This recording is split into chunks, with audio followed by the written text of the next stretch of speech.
Hey everybody, this is the third video to share our pictures from our trip to Japan. Since we've got over 5,000 of them, I'm splitting them up into separate videos for each day.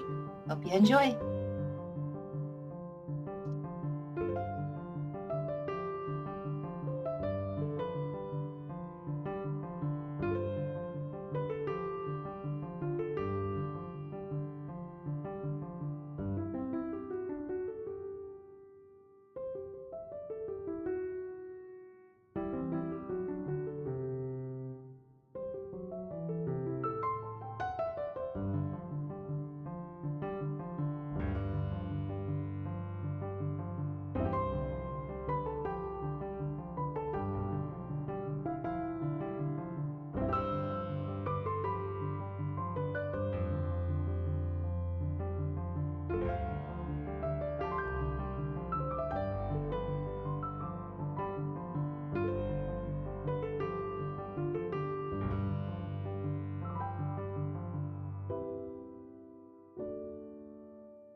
Yet again, we woke up super early. On days like this, we made a habit of starting early days out by sending updates to family and friends during the early morning hours.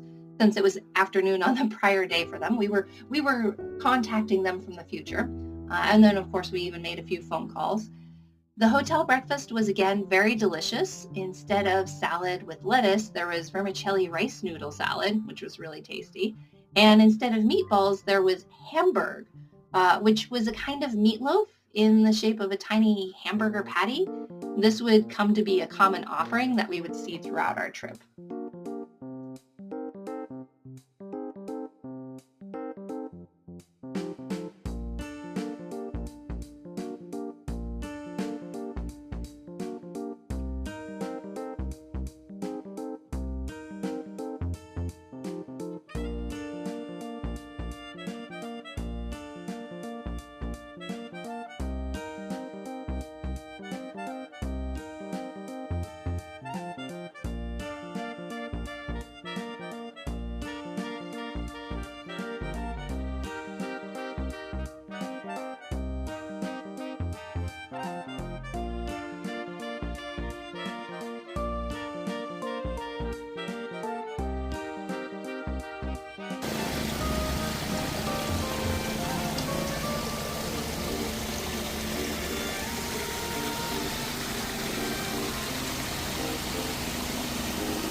This day we took the subway to the Imperial Palace. We were going to try the bus so that we could travel above ground, but couldn't find a convenient route that didn't require multiple transfers.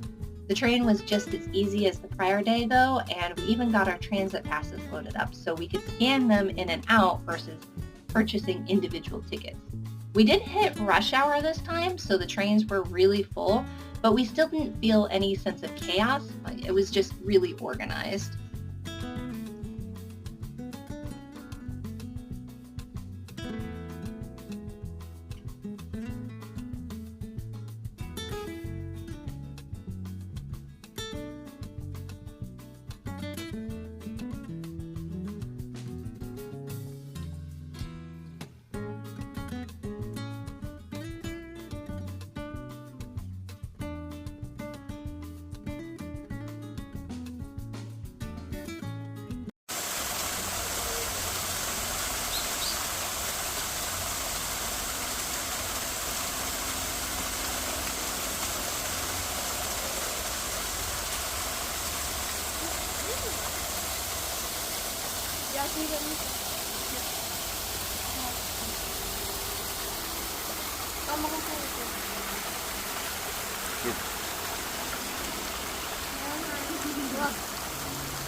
Upon arriving, we accidentally went to the entrance for the Imperial Palace garden instead of the palace itself, which we later found out was actually not too far away. The garden itself was beautiful and definitely worth the visit. We took tons and tons of pictures around the garden and visited the museum that they had there that had displays for various art forms like screens and vases and that sort of thing.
We went shopping for a bit, ate at Coco Curry, which was delicious, and then wandered back to the hotel.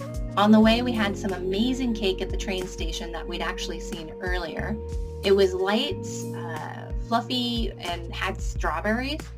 Given how expensive we'd seen strawberries to be, like a half batch of what we would buy at home was twice as expensive as a whole batch at home. Like, that's how expensive it was.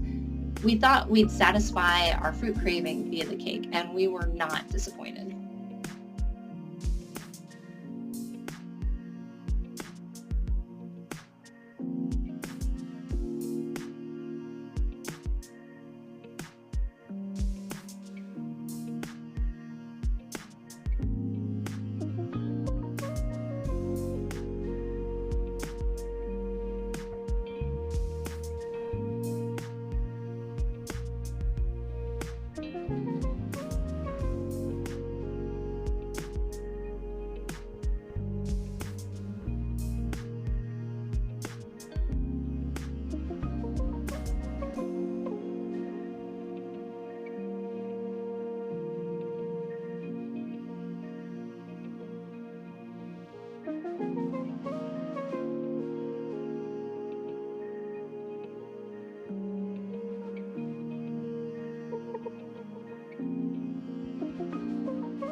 For dinner, we ate at the sushi place from the night before. Even though we wanted to try a variety of foods during our trip, we enjoyed the sushi so much that we figured one duplication wouldn't impinge on having new foods during the rest of the trip. The sushi-ya, or sushi chef, served us something he called shabu shabu salmon, although it wasn't what one would think of when they think shabu shabu. Anyways, yeah, we had a really nice conversation with the sushi-ya and then got on our way.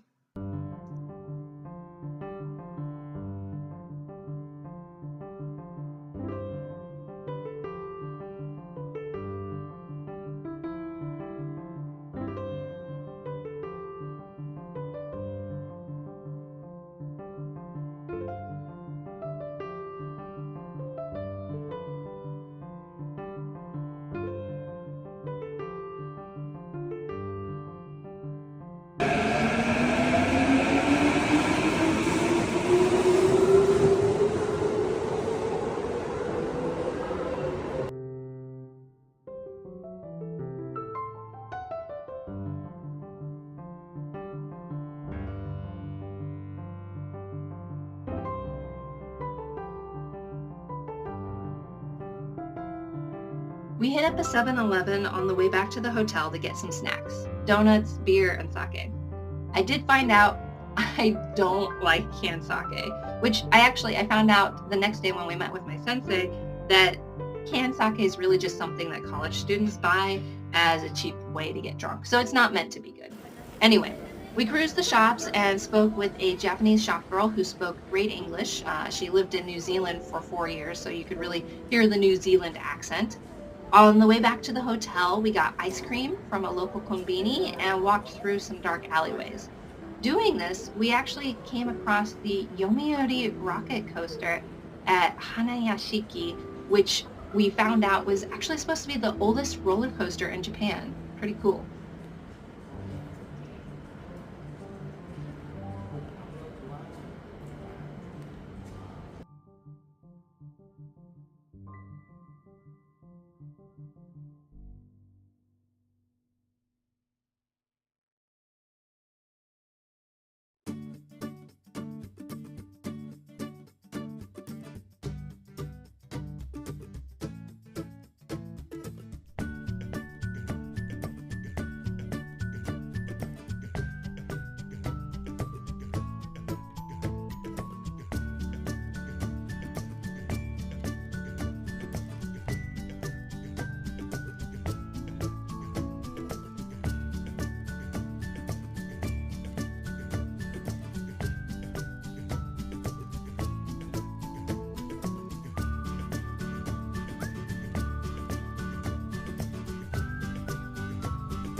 Well, that's it for this video. If there's anything you want to know more about, put it in the comments below. I'll post the next video tomorrow, so make sure to like and subscribe for more.